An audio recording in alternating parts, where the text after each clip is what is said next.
आज देखते हैं हम लोग जो मिशन भेजे जाते हैं, ये मिशन क्यों भेजे जाते हैं और इसका मेन रीजन क्या है मिशन भेजने का, ठीक है। तो हालांकि देखते हैं हम लोग, जो पृथ्वी है, पृथ्वी एक प्रकार का ग्रह है, ठीक है। इसी प्रकार के कई ग्रह हैं हम लोगों के सौरमंडल में। तो चंद्रयान या फिर ऐसे करके मिशन जो भेजे जाते हैं अलग अलग अलग ग्रहों पर, ऐसा क्यों भेजा जाता है, ठीक है। ये इसलिए भेजा जाता है ताकि मानव संसाधन एक तरह से देख रहे हैं तो कोई ऐसा मतलब आ जाएगा वो समय कि कम पड़ जाएंगे। जैसे हम लोग रह रहे हैं, घर बना रहे हैं हर एक जगह, तो क्या आने वाले समय में कुछ ऐसा हो सकता है कि कुछ पृथ्वी पे भी जगह कम पड़ जाए, या फिर पृथ्वी आने वाले समय में, फिलहाल अभी तो नहीं, कि नष्ट भी हो सकती है। इसी वजह से हम लोगों के जो वैज्ञानिक हैं इसरो के, वो लोग, उन लोगों ने कई प्रकार के मिशन जैसे अलग अलग ग्रहों पर भेज कर ये पता लगा रहे हैं कि वहाँ पर जीवन संभव है कि नहीं, ठीक है। तो जीवन संभव है कि नहीं, उन लोगों के मन में कुछ ऐसा विचार नहीं है। देखो वो लोग एक प्रकार से जो भी करते हैं हम ही लोगों के लिए करते हैं, पूरा मानव जाति के लिए।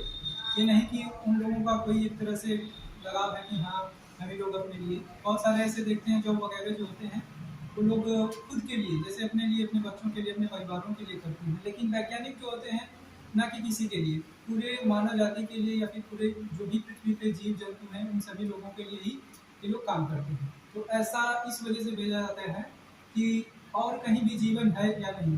तो आइए देखते हैं हम लोग क्यों भेजा जाता है, कैसे भेजा जाता है, किससे भेजा जाता है। तो ये जिन रॉकेट से भेजा जाता है, और हम देखेंगे उस रॉकेट का नाम क्या है, उस रॉकेट के बारे में कुछ जानकारियाँ। तो जो रॉकेट भेजा गया था उसका नाम था LDM-3M4, ठीक है। जो मतलब चंद्रयान के लिए रॉकेट भेजा गया था। उस रॉकेट के आसपास से निकली दोनों साइडों पे लगाया गया था दो बूस्टर। उन बूस्टरों का नाम था S200 और S200। ये रॉकेट के दोनों साइड पे लगाए जाते हैं। इनका मेन मकसद ये होता है, इसमें जो भरा जाता है सॉलिड सॉलिड प्रकार के जैसे बारूद वगैरह भरे जाते हैं, ठीक है। इसके बाद आता है जो बीच में लगा होता है, उसको हम बोलते हैं L110, ठीक है। L110 जो भरा जाता है ये दोनों बूस्टरों के बीच में होता है, और इसमें जो भरा जाता है ये लिक्विड फॉर्म में, जैसे ऑयल वगैरह कोई भी चीज़ होता है भरा जाता है। और ये जो इंजन था इसका नाम था विक्रम इंजन। और इसके ऊपर यानी बूस्टरों के बाद इसमें L110 लिक्विड भरा जाता है, जैसे लिक्विड पदार्थ में जैसे पेट्रोल वगैरह, ठीक है। इस तरह से ये वाला इंजन। फिर इसके बाद आता है यहाँ पे C25, ठीक है।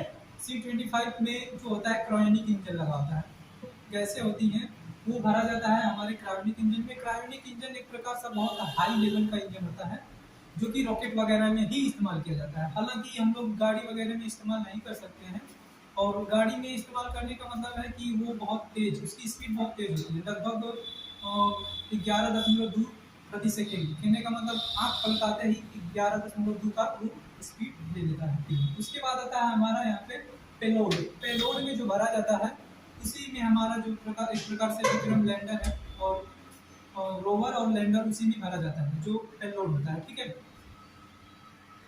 तो सबसे पहले अगर ये इसको लॉन्च किया जाता है तो ये जो दोनों बूस्टर होते हैं अगर साइड से, वो दोनों कुछ दूर पे जाके इसको छोड़ देते हैं।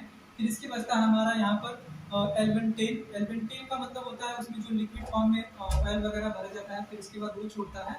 फिर कुछ समय बाद यहाँ पर आ जाता है क्रायोनिक इंजन। क्रायोनिक इंजन का काम ये होता है कि हमारे अंतरिक्ष को पार करा सके, तो वो अंतरिक्ष को पार कराता है। फिर इसके बाद हमारा पेलोड खुलता है, जिसमें रोवर प्लस लैंडर दोनों एक ही में रहते हैं, पृथ्वी के ऑर्बिट में भेजने का काम ये हमारा क्रायोनिक इंजन करता है। जब ऑर्बिट में पहुंचता है इसके बाद वो हमारे पृथ्वी के साथ ही चक्कर लगाने लगता है। लैंडर और रोवर जो होता है वो हमारे पृथ्वी के ऑर्बिट में आ जाते हैं। जब समय समय पर इसको चालू किया जाता है, जब चालू किया जाता है तब तक इसका ऑर्बिट थोड़ा सा बढ़ता चला जाता है, और इस ऑर्बिट को बढ़ते बढ़ते, जैसे कहने का मतलब फिर से यहाँ पे आएगा, तो इसकी थोड़ा सा चालू करने के बाद ऑर्बिट दूसरे ऑर्बिट में आ जाएगा, फिर से चालू किया जाता है तीसरे ऑर्बिट में। इसी तरह से चालू करके बंद करके, चालू करके बंद करके ही इसको जो ऑर्बिट से थोड़ा सा दूर, पृथ्वी के ऑर्बिट से थोड़ा सा दूर भेजा जाता है। फिर लास्ट में कुछ ऐसे चालू किया जाता है और ये आ जाता है हमारे चंद्रयान के ऑर्बिट में, ठीक है। अब सॉफ्ट लैंडिंग कराई जाती है। सॉफ्ट लैंडिंग का मतलब ये होता है इसको आराम से उतारा जाता है। तो इसके पहले मिशन जो भेजे गए थे वो हाई लेवल लैंडिंग थी, जैसे एक प्रकार से बहुत तेजी से उतारा गया था। उससे हमारे जो लैंडर थे या फिर जो आगे के रोवर वगैरह भेजे गए थे उन लोगों को ज़्यादा क्षति पहुंच गई। इसी वजह से ये सॉफ्ट लैंडिंग करने का मतलब थोड़ा सा इसको स्लोली स्लोली उतारा गया था। ठीक है, फिलहाल इसके बारे में आगे देखते हैं। जय हिंद।